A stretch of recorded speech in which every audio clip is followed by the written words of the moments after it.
or they have done so.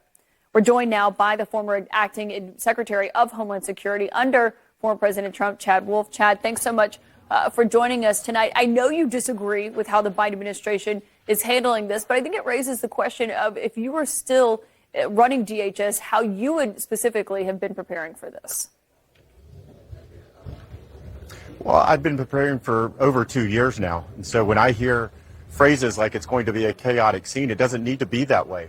I think there's a number of things that you can do from a policy standpoint to drive some deterrence and some consequence into this system so that you don't have 200,000 folks trying to cross the border illegally. You got to shift them to ports of entry and into legal pathways. And so over the course of 2 years, that just hasn't been occurring. We haven't imposed those consequences on individuals, and we really haven't put the policies in place to help drive those individuals into those legal pathways. And so we know that the asylum system's being abused. DHS says this. Other folks say this, but we actually haven't done anything about it. And so there's a number of things that could be occurring today to drive this crisis and to really reduce it to something that's more orderly at the border. It's just not happening, unfortunately. We've seen these new asylum rules coming from the Biden administration that what we were talking about there, essentially they severely limit those who can claim asylum if they don't first seek protection by a country they pass through or by applying online. But we've heard from some legal experts that they believe it could face challenges. Do you think it will face challenges? Well, it certainly could. Again, the Trump administration, we had a very similar rule, but not the same rule, a similar rule that was challenged in court. The Biden administration at the beginning of their term decided not to defend that in court. Had they, we would have had 2 years of a rule like this in effect that, again, would have helped lessen this crisis. I think the difference with the Biden administration's rule is the number of exceptions and loopholes. It doesn't apply to children. It doesn't apply to families. If you can't access the CBP-1 app, it doesn't exempt you from the rule.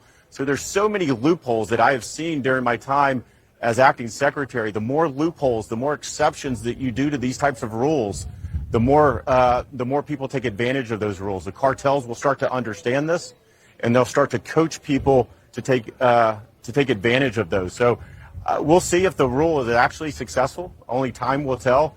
But I certainly have doubts about it, given what I've read about it in my experience. Yeah, and there have been some issues with the app, migrants who have limited access to internet and whatnot. Chad, I want to ask you about something that your former boss, former President Trump, said to me last night when I was interviewing him. And we were talking about what his immigration policy would look like if he is put back in office in 2024, as he's running for. He didn't rule out the idea of reinstating that zero-tolerance immigration policy that separated families who crossed the border. Do you believe that he should have ruled something like that out? Well, I'm going to let President Trump speak for himself, of course.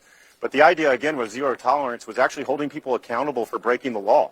And we actually hear the Biden administration talking in those terms today, is what is that deterrence and what is that consequence for individuals breaking the law?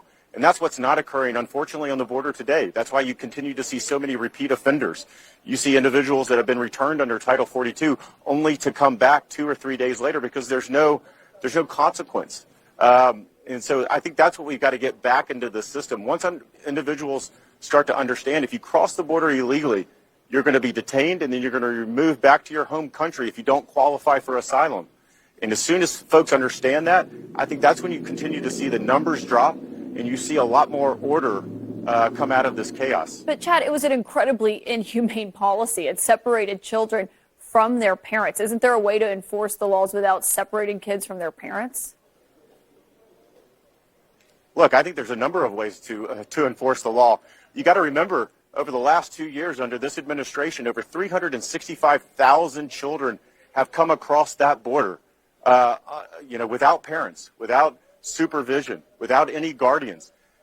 These families have decided to separate themselves before they even cross this border because of the policies of this administration. So we can talk about that, but I'm ready to focus on how do we secure the border, how do we hold people accountable while still giving those protections to those that truly need it and actually qualify, which is a very small percentage.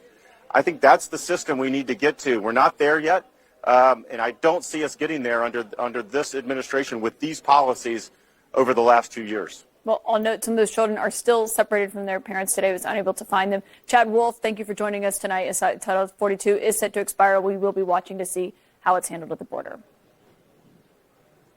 Thank you.